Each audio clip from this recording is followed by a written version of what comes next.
Bonjour à tous. Tout d'abord, je tiens à vous remercier pour votre participation à ce MOOC sur les partenariats publics-privés qui vous sera, je l'espère, utile. La première séance est consacrée à définir ce que sont en droit français les PPP. Qu'est-ce qu'un PPP? Un constat, il n'existe pas de définition légale à proprement parler d'un PPP.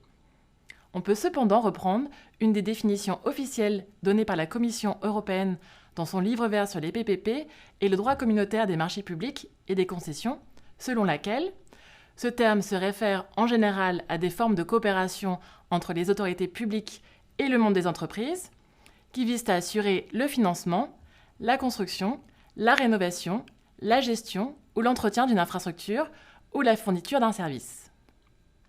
Les PPP présentent schématiquement les caractéristiques suivantes. La durée relativement longue de la relation, impliquant une coopération entre le partenaire public et le partenaire privé sur différents aspects d'un projet à réaliser.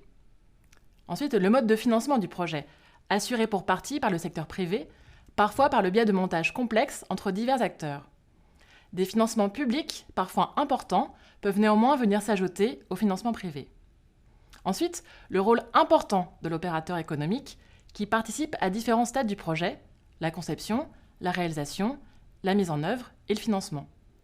Enfin, la répartition des risques entre le partenaire public et le partenaire privé sur lequel est transféré les aléas habituellement supportés par le secteur public.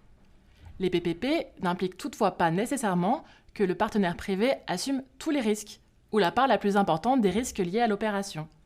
La répartition précise des risques s'effectue au cas par cas, en fonction des capacités respectives des parties en présence, à évaluer, contrôler et gérer ceux-ci.